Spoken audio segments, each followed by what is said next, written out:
Amiche e amici nerazzurri, ben ritrovati sui canali di Passione Inter. Oggi vi avevamo fatto una grande promessa.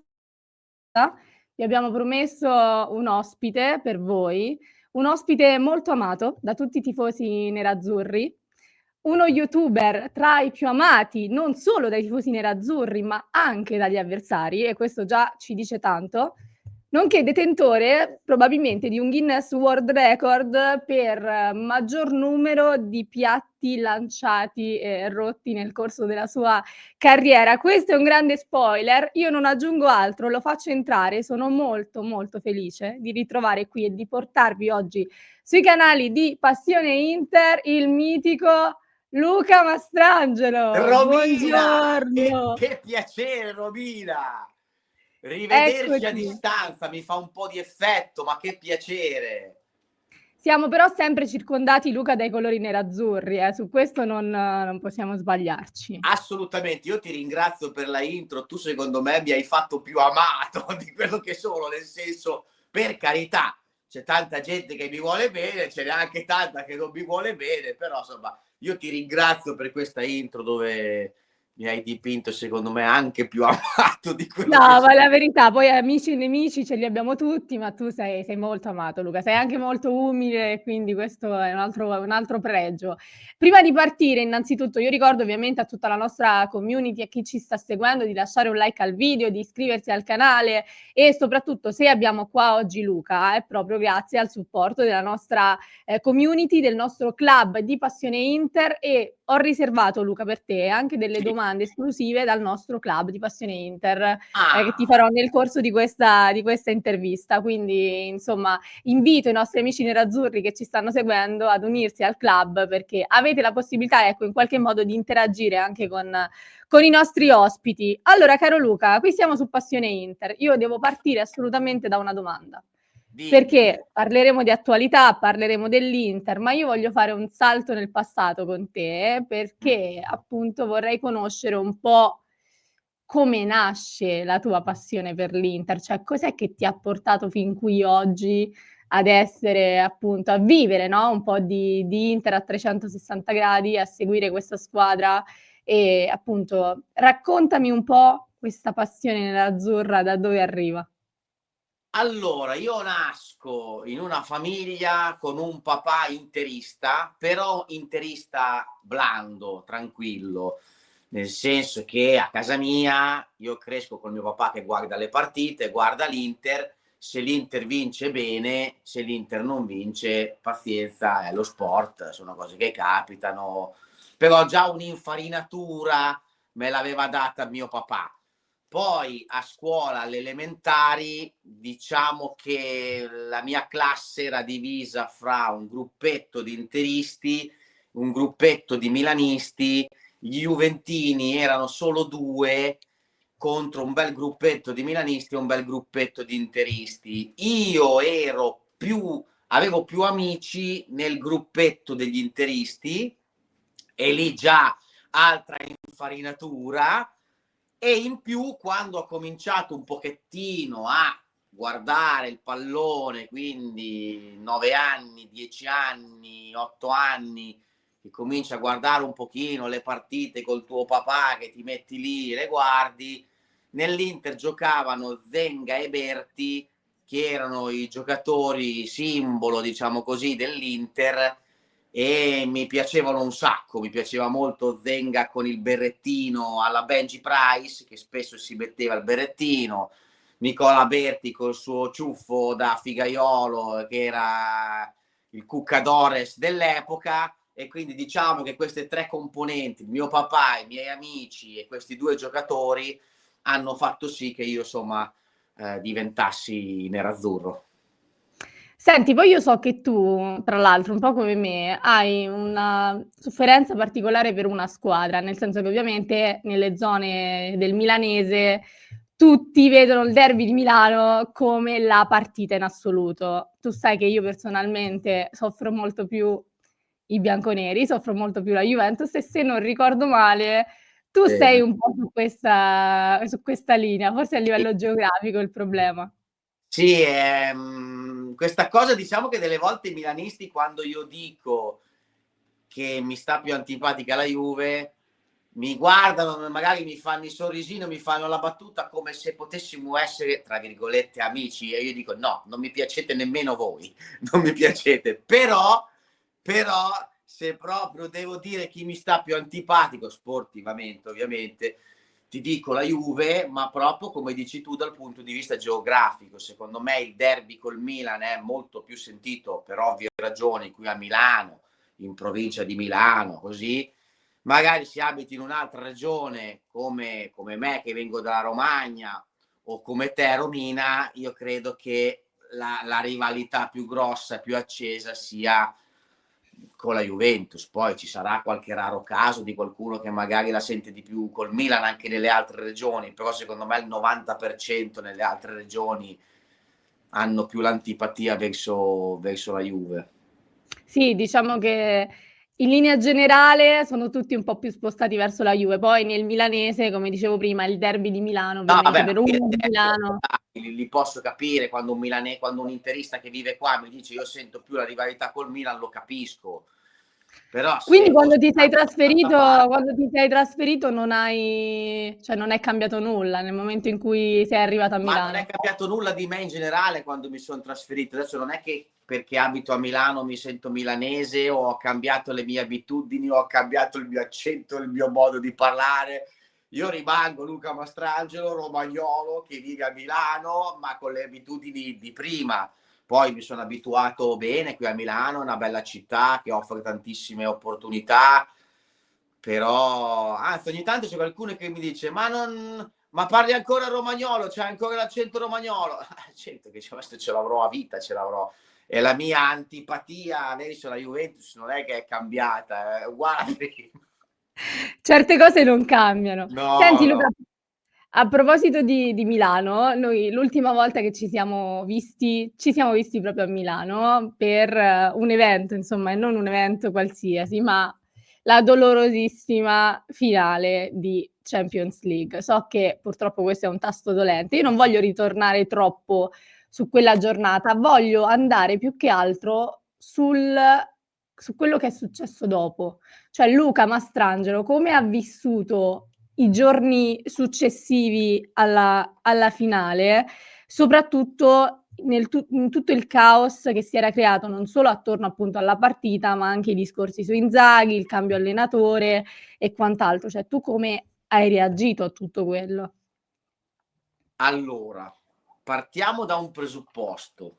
Io ho avuto più nervoso, incazzatura, adesso sembrerà una cosa folle, più dopo Inter-Lazio che PSG-Inter.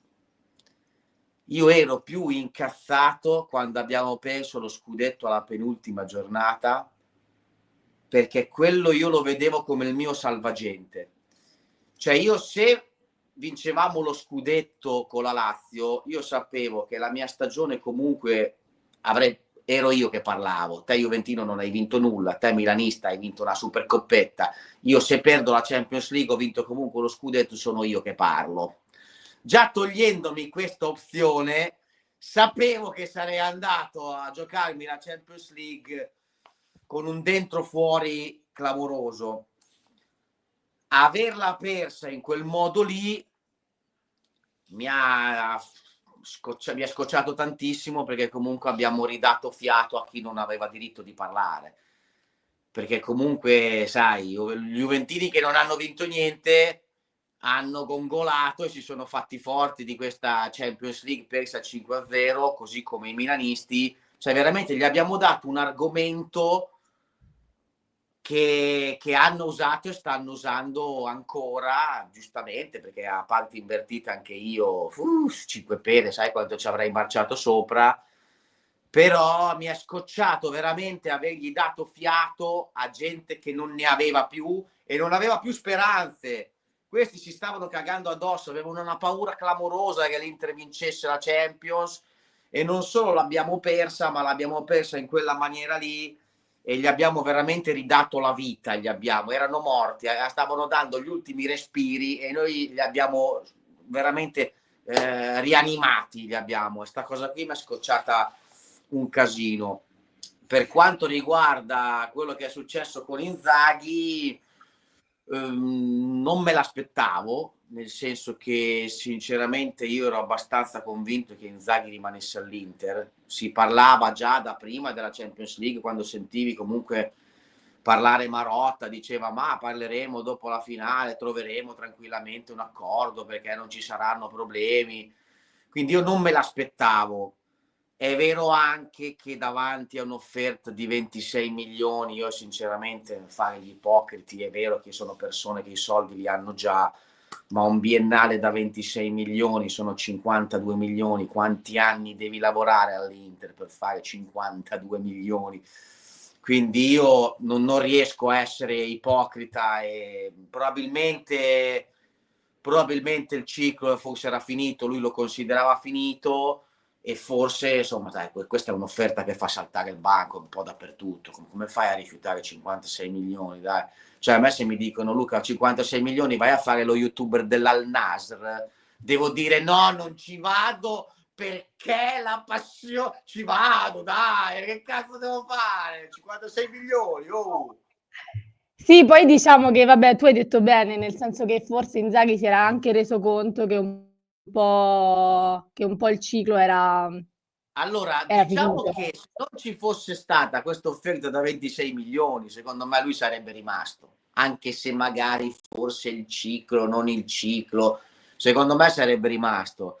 È chiaro che se hai qualche dubbio e dopo questo, e insieme a questo dubbio arriva un carico da 52 milioni, il dubbio ti va via. Secondo me lui si è trovato in quella situazione, qualche dubbio, 52 milioni sul tavolo, io lo capisco.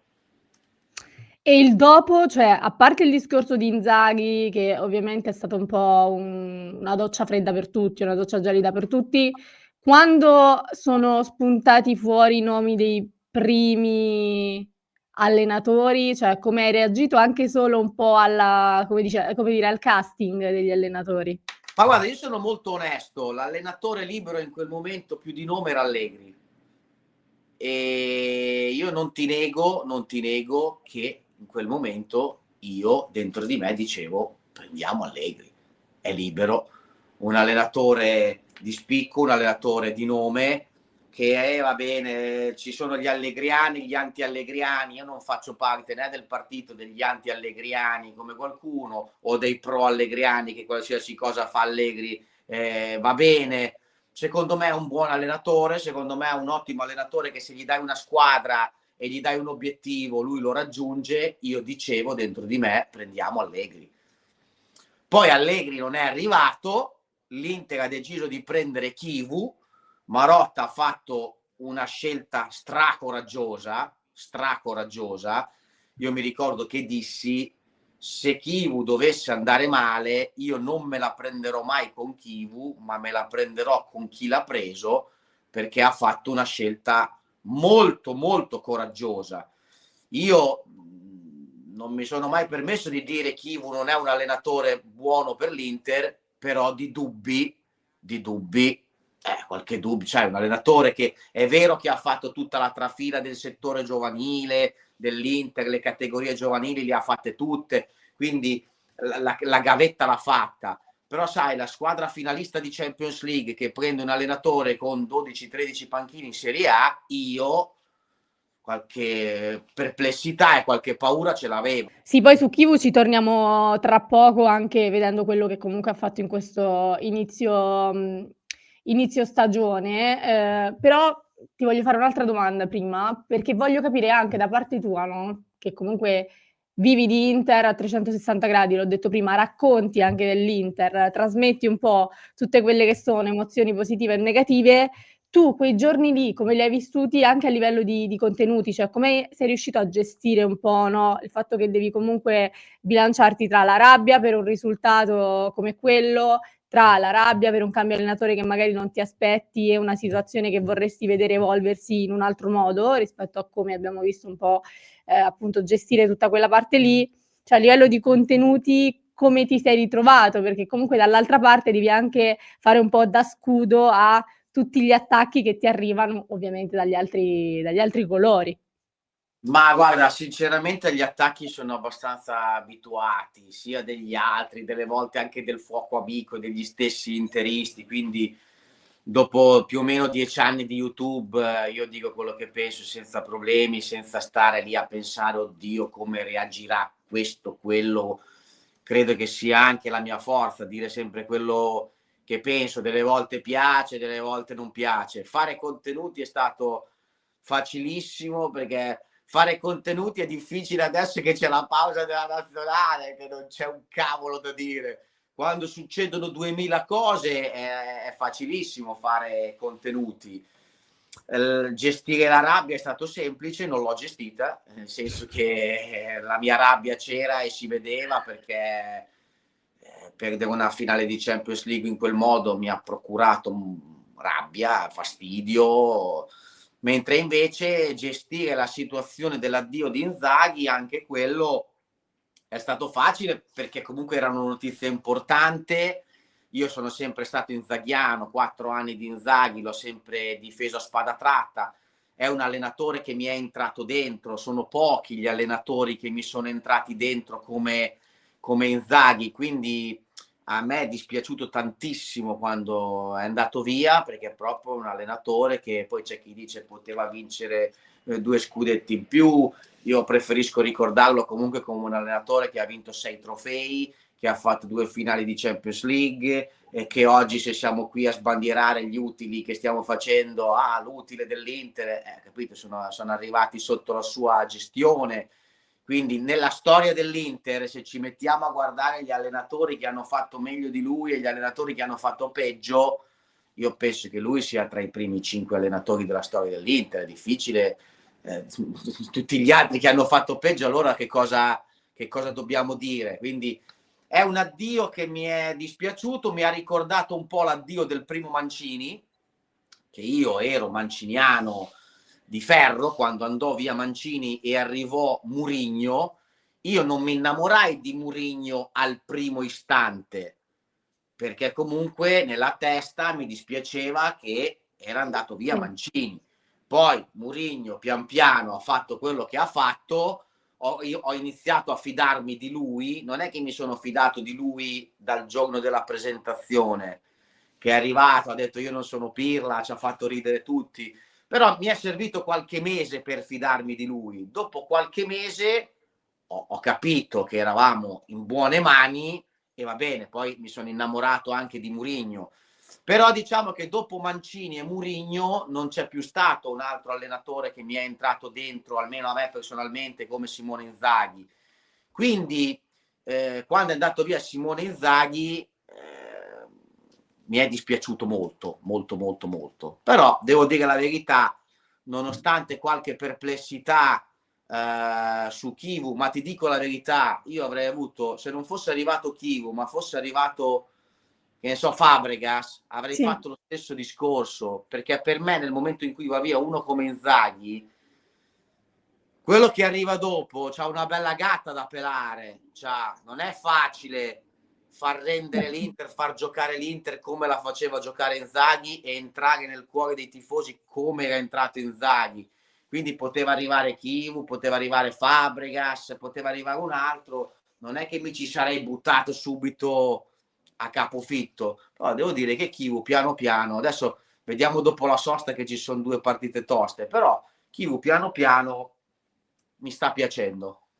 Ma pensi che siano un po' anche cambiati gli umori su Chivu? Cioè io ricordo un inizio stagione nel quale, un po' come hai detto tu, tutti dicevano: "Se dovesse succedere qualcosa, la colpa non è di Chivu perché gli è stata data una patata bollente", no, Sì. poi vabbè è iniziata la stagione, ho letto anche tanti commenti in realtà contro l'allenatore stesso quando sono arrivate poi le 2 sconfitte contro l'Udinese e la Juventus. Devo dirti che adesso invece respiro un clima diverso, cioè mi sembra che dopo le 5 vittorie consecutive, l'avvio in Champions League, queste ultime di campionato e soprattutto anche un po' la personalità che sta mostrando Chivu, no, forse una personalità che non tutti si aspettavano, mi sembra che gli umori stiano un po' cambiando. Tu hai questa sensazione? Allora, cominciamo dal fatto che alla seconda e alla terza di campionato non puoi dare la colpa all'allenatore, cioè questo è nuovo. Detto questo, se tu vai a rivedere il mio video post Juventus-Inter, dove mi incazzo come un puma, non c'è una parola contro l'allenatore, ma perché se tu perdi una partita così, ma che cavolo c'entra l'allenatore? Stai vincendo 3-2 a 5 minuti dalla fine. Se poi vai in bambola a 5 minuti, Sommer fa una prestazione un po' così, ma l'allenatore, chiunque sia, cosa c'entra? Cosa può farci? Cioè non è che potevi dire ha sbagliato tatticamente, abbiamo fatto anche una delle partite migliori a Torino negli ultimi anni. È proprio come l'hai persa, che stavi perdendo, l'hai recuperata, vinci 3-2, poi prendi il 4-3 nel recupero contro proprio quelli lì, ma come fai a non incazzarti? Però non ti incazzi con l'allenatore, mica ci va lui in campo, eh. Detto questo, il discorso che fai sulla gente comincia a fidarsi di lui e sul... Allora, io l'altro giorno parlando con un mio amico, dicevo le differenze fra Simone Inzaghi e Chivu nella comunicazione. Allora, Simone Inzaghi e Chivu si vede che sono andati a scuola da due grandi allenatori e da cui entrambi hanno, secondo me, preso non solo tatticamente, ma anche a livello di comunicazione, di esporsi, di comportarsi con la squadra. Mentre Simone Inzaghi è andato a scuola da Sven-Goran Eriksson, che è stato un grandissimo allenatore, però un allenatore pacato, raramente polemico, sempre molto di classe. Chivu è andato a scuola da Mourinho, che è un altro tipo di allenatore, più incazzoso, più incazzoso con la squadra, con la stampa diverso rispetto a Inzaghi. Inzaghi la formazione dell'Inter la sapevano tutti un giorno e mezzo, 2 giorni prima, la sapeva anche il portiere del palazzo qua davanti a casa mia. Chivu invece non dice niente a nessuno.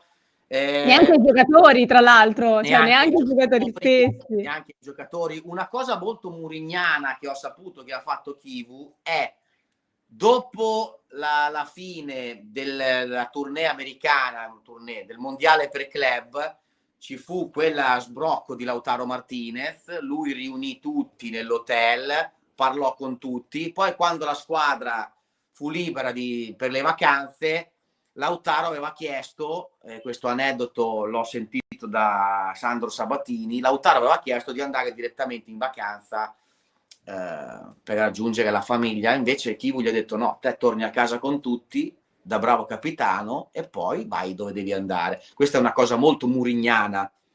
Mourinho andava sempre, seguiva sempre la squadra anche quando poi magari delle volte poteva andare. Questa è una cosa molto murignana. Quindi mentre Inzaghi secondo me ha preso molto del buono che c'era da Sven-Goran Eriksson, Chivu secondo me ha preso molto o sta prendendo molto del buono che c'era da Mourinho. Non è un paragone perché adesso poi c'è la gente che scriverà prima di paragonarlo a Mourinho, però sono come attitudine, cioè come comportamento. Sono piccole sfaccettature che vedi che lui è andato a scuola da quello, capito?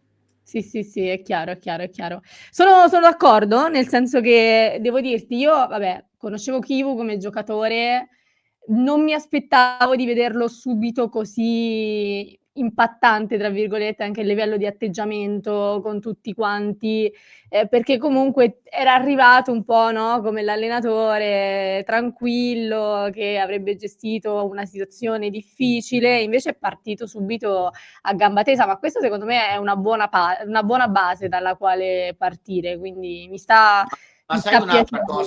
un'altra cosa di Chivu, che è un giocatore che ha vissuto certe situazioni, non ha ripetuto un errore che fanno molti allenatori nuovi che arrivano dopo un grande ciclo.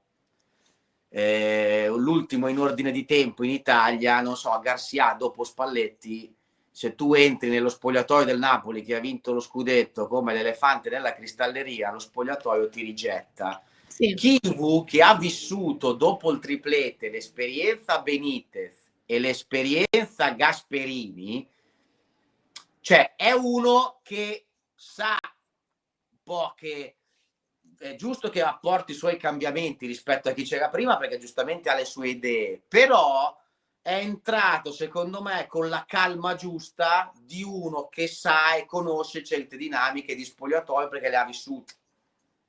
Sì, infatti l'abbiamo visto perché molti dicevano che poi lo spogliatoio si sarebbe un po' sgretolato anche sulla scia di quello che era successo in estate.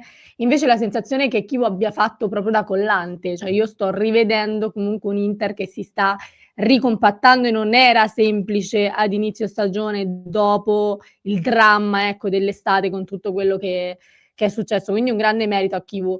Senti, ma la domanda te la faccio perché se ne è parlato, se ne parla ancora, ma l'Inter di Chivu è uguale all'Inter di Inzaghi, secondo te, a livello prettamente tattico, al di là del discorso mentale? Nì, nel senso che tutti si aspettavano Chivu che giocasse con un altro modulo, si era parlato di 3-4-3, 3-4-2-1, 3-4-1-2 e invece Chivu secondo me è stato intelligente a capire che questa squadra qui la sfrutti al massimo, secondo me col 3-5-2. Gli avessero comprato giocatori già pronti per cambiare modulo, forse avrebbe anche cambiato modulo, ma siccome gli hanno comprato giocatori tipo Diouf, tipo Luis Enrique, che secondo me vanno anche un po' aspettati, bisogna lasciargli il loro tempo, con i giocatori che hai, secondo me il modulo migliore, e infatti è quello che sta facendo, è andare avanti col 3-5-2. Sì, esatto, sì, è un po' questo. Poi anche lui qualche fissa come Inzaghi ce l'ha, nel senso sono entrambi innamorati di Mkhitaryan, guai a chi tocca Mkhitaryan, guai a chi toglie Mkhitaryan, quindi questa Però cosa dai, di con togliere... Chivu forse un po' meno, alla fine Sucic, Frattesi, si era Frattesi però ultimamente ha giocato recentemente. spesso anche 90 minuti Sì, Mkhitaryan, ha giocato. Ho visto delle partite dove anche lui ha tolto gli ammoniti, quasi subito, e questa cosa che prima veniva criticata Inzaghi, io vedo che anche nelle altre squadre lo fanno in molti, quindi Inzaghi questa cosa che sembrava una roba, una cavolata assurda, mi sa che ha fatto un po' di scuola, perché vedo che lo fanno in parecchi, lo fanno. sì. Quindi, però per il resto l'Inter con Chivu gioca un po' più alta, c'ha il baricentro un po' più alto, è un modo diverso di interpretare il 3-5-2. Conte c'aveva un modo, Inzaghi c'aveva un altro modo, Chivu ha un altro modo, sempre di quel modulo lì si tratta, ma lo interpretano in modi diversi. Senti, e le aspettative su questa stagione? Io penso che comunque sia ancora molto presto per parlare, che l'Inter comunque debba ancora superare del tutto i traumi dell'estate e che ci siamo un po' riassestati adesso su una giusta direzione. Però, cioè, dentro di te, no? C'è un qualcosa che dici l'Inter deve per forza almeno arrivare a questo punto qua in questa stagione, altrimenti No, sarebbe... no, l'ho detto quando ho fatto il classico video di fine mercato, quando ho fatto le mie prediction, si chiamano così, quelle lì. E io ho detto l'Inter deve lottare per lo scudetto, o arriva prima o arriva seconda. Cioè, è vero che a parte Akanji non ha preso dei titolari, però è migliorata nelle alternative. Bonni Esatto. è meglio di Correa, Pio è meglio di Taremi, Sucic è meglio di... Lo dico? Vai, sei È libero. meglio di Aslani. Guarda, io Sucic è meglio di sono Aslani. su questo non posso darti torto, eh. Secondo me è meglio. Quindi nelle alternative siamo migliorate. Il Napoli anche è migliorato perché è il secondo anno con lo stesso allenatore, ha preso De Bruyne, anche se a Napoli c'è quello là che piange come un vitellino appena nato, non mi hanno preso, non siamo ancora a livello degli altri ancora, non mi hanno comprato i titolari, piange sempre. Secondo me Inter e Napoli sono le due squadre più forti, poi dovranno dimostrarlo sul campo, dovranno essere bravi a dimostrarlo sul campo, però per me l'Inter deve lottare per lo scudetto, cioè o arriva prima o arriva seconda. Però ti sei fermato al discorso campionato, cioè nel senso non l'hai neanche citata la Champions, c'è un motivo, cioè secondo te l'Inter quest'anno è proprio totalmente fuori dai giochi? No, ma non è che è totalmente fuori dai giochi, cioè l'Inter ogni anno in Champions non parte mai come quella che la deve vincere, anche se poi dopo per darci le responsabilità e godere di quando perdiamo, noi siamo sempre quelli che devono vincere tutto. Sì. È capitato che negli ultimi 3 anni siamo andati 2 volte in finale, siamo stati bravissimi, ma vogliamo andare in finale anche quest'anno? Magari, ma 3 finali in 4 anni non le fa neanche il Real Madrid, non le fa il Manchester City, non le fa il Liverpool, non le fa il Bayern Monaco, magari le facesse l'Inter, però adesso non cominciamo a mettere una pressione di questo tipo addosso, perché non credo, cioè, che l'Inter possa fare una finale di Champions anche quest'anno. Poi se dovesse succedere sarò piacevolmente sorpreso. Io quest'anno vorrei che l'Inter facesse una bella Champions, fare bella figura, però io quest'anno voglio vincere lo scudetto, perché ci sono rimasto male l'anno scorso di come non l'abbiamo vinto alla fine, e bisogna che rimettiamo le persone, le altre squadre qua in Italia al loro posto, perché c'è chi sta alzando un po' troppo la cresta. Ecco, questo è un messaggio. Era un messaggio già chiaro prima, adesso lo è ancora di più. Ma invece senti, visto che prima hai detto siamo migliorati sicuramente nelle alternative, ti faccio l'ultima, poi passiamo alle domande del club. Ma Pio Esposito, no? Sì. Secondo te si sta pompando eccessivamente o merita tutta questa attenzione? Ma forse lo stiamo pompando un po' tutti, anche io lo pompo, mi piace pomparlo perché è un giocatore dell'Inter, del vivaio, era da un sacco di tempo che un giocatore che veniva dal vivaio non andava in prima squadra, non aveva le sue chance. Poi ci può stare che, come l'anno scorso, veniva pompato Camarda, dai, l'anno scorso non veniva pompato Camarda, veniva pompato Camarda. Quindi dai, ci può stare, può anche essere che sia pompato un po' più del dovuto, ma è una cosa che a me piace, è comunque un gioiello del calcio italiano che poi non sarà di aiuto solo all'Inter, ma anche alla nazionale. Quindi è chiaro che tutto questo pompaggio, tra virgolette, dov'è che aumenta? Cioè, più noi diciamo che è forte, e più quelli di Juve e Milan cercano di sminuirlo, ma cercando di sminuirlo non fanno altro comunque che farne parlare. Quindi viene comunque sempre visto anche come un pompaggio, anche lo spompaggio che fanno milanisti juventini, capito? Ah, sì, è chiaro, è chiaro. Comunque sicuramente è un'alternativa buonissima, fatta in casa, ecco, e Finalmente. tutti siamo molto entusiasti del rendimento di Pio. Senti Luca, ti mando una domanda dal club di Passione Inter. Io so che tu sei distante dallo stadio, nel senso che comunque per lavoro non frequenti più, ecco, assiduamente San Siro, però ovviamente tutti sappiamo della situazione attuale di San Siro, col discorso del silenzio assordante, del fatto che non ci sia la curva, si sta vociferando anche che possa ritornare per Inter Fiorentina, ed è un po' quello che ci auguriamo tutti, perché per chi va allo stadio si sente il silenzio dello stadio. Volevano anzi dal club sapere un po' la tua su questo discorso curva. Primo ad aver lanciato quest'estate l'allarme sono stato deriso nei commenti da tutti, perché sono andato a vedere l'amichevole Monza-Inter. Lo stadio era pieno, non c'era la curva, tranne la curva del Monza che non aveva partecipato, non so per quale motivo, il settore ospiti dell'Inter era pieno, le 2 tribune erano piene, però non c'era la curva che faceva i cori. Sì. Ed è stata un'esperienza veramente, era come essere in uno stadio pieno, ma nel periodo del Covid, che se io urlavo dall'altra parte mi sentivano.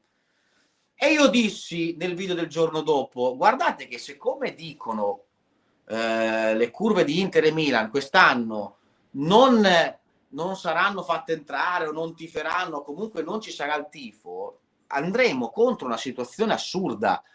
Vedremo 60.000, 70.000 persone a San Siro in un mutismo generale, e magari si sentiranno solo quelli che vengono in trasferta e sarà come giocare fuori casa.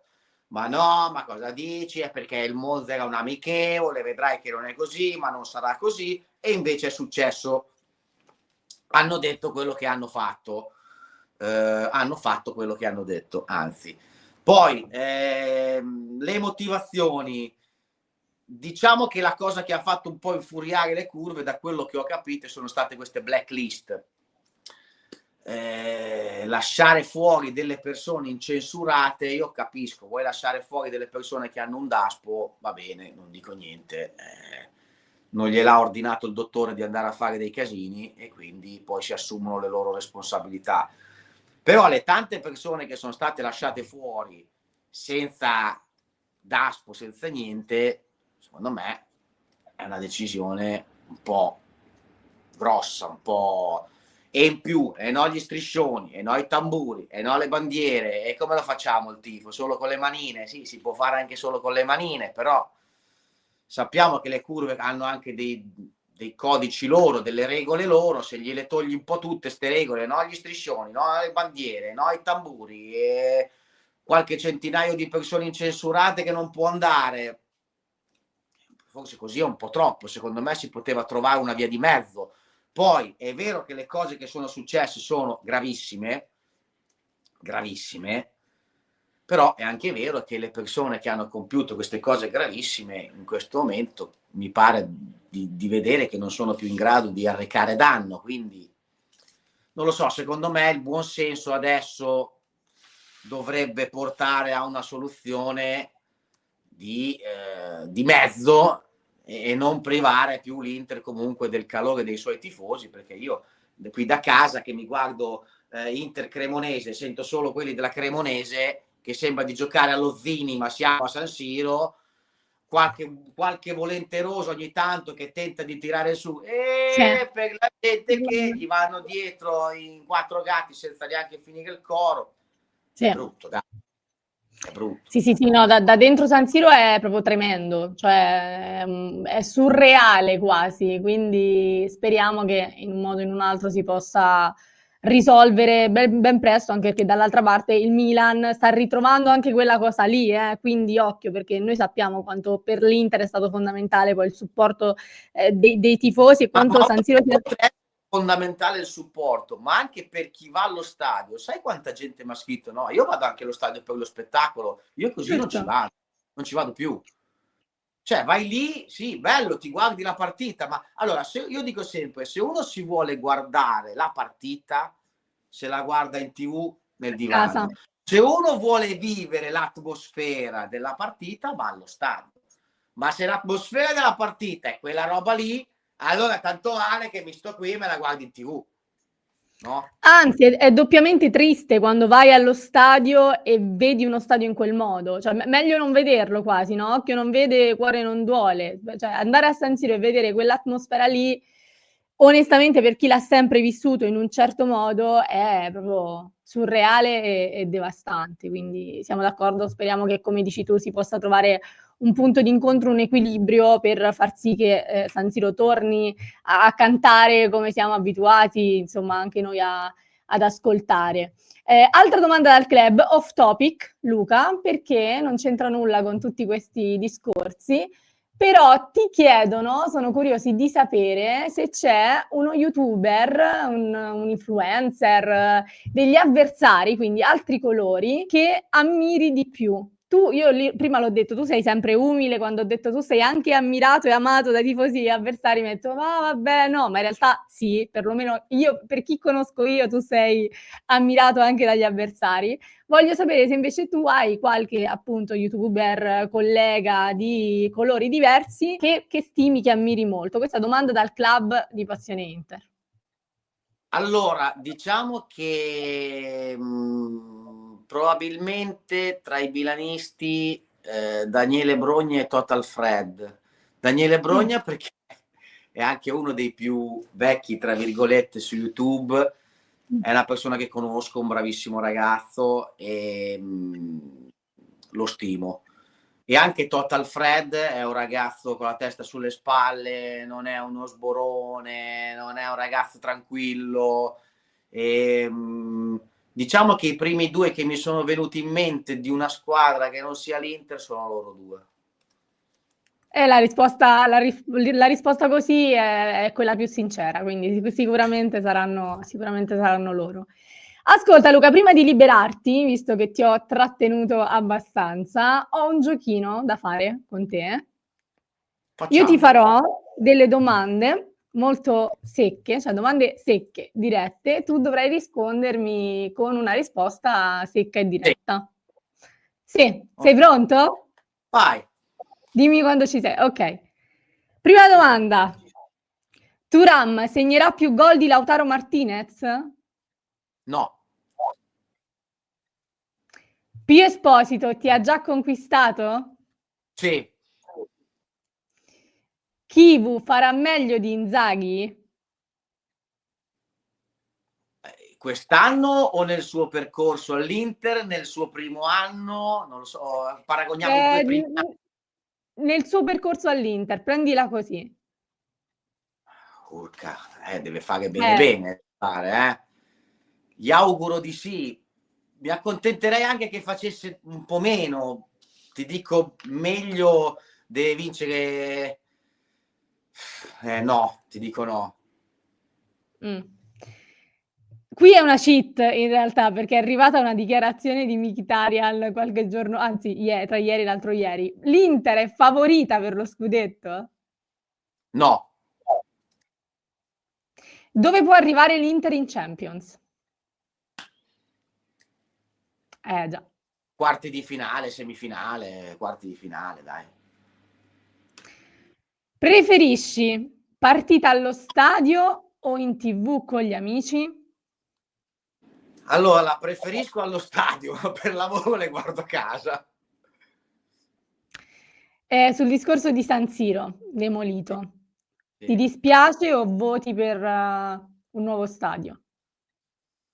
Mi dispiace, ma voto per un nuovo stadio. Il primo giocatore dell'Inter di cui ti sei innamorato calcisticamente? Nicola Berti. Puoi cambiare soltanto una partita della storia dell'Inter. Quale cambieresti? 5 maggio. Chi è il Perché ero giocatore là. secondo eri lì. Ci sta, ci sta. Chi è il giocatore più sottovalutato dell'Inter di oggi? Dell'Inter di oggi più sottovalutato, direi che comunque di sottovalutati non ce n'è tanti, Forse De Vrij. Bella. Forse De Vrij. Bella risposta. L'ultimissima, qua sono troppo curiosa. Una cena con Mourinho, che tra l'altro prima hai citato, o una bella serata con Bobo Vieri? A cena con Mourinho. Tutta la vita. No? Vabbè, Cena con Mourinho. Vieri non è che sia tanto espansivo, poi Vieri è sta un po' sulle sue. Secondo me con Mourinho c'ha più robe da dire. Alla fine fai serata pure con Mourinho, fai cena e poi serata con Sì. Mourinho. Anche ieri non è, l'ho conosciuto, piacevole, però tra i due Mourinho. Grazie a Luca Mastrangelo. Luca, io Ma ti grazie a ringrazio. te, grazie a voi, un saluto a tutti gli amici di Passione Inter, un abbraccio. È stato un piacere averti, ti ringrazio ancora per essere stato qui con noi, quando vorrai ti aspettiamo e quindi grazie davvero al nostro Luca Mastrangelo. Io non devo dire dove lo trovate perché tanto lo sapete dove lo trovate, quindi andatelo a cercare praticamente ovunque. Un abbraccione Luca, grazie mille. Buona Ciao, giornata Romina. e forza Inter. Ciao ciao, grazie. E allora amici nerazzurri, spero che questa intervista vi sia piaciuta. Sapevamo che Luca era un ospite che attendevate da molto su questi canali e speriamo di avervi regalato una bella sorpresa. Appunto, come dicevo all'inizio, se riusciamo a fare questo, se riusciamo ad avere questo tipo di ospiti sui nostri canali è anche e soprattutto grazie al vostro supporto, quindi io vi invito sempre a continuare a supportare il progetto Passione Inter, mettere like a questo video, condividere, iscrivervi al canale, insomma sapete tutto.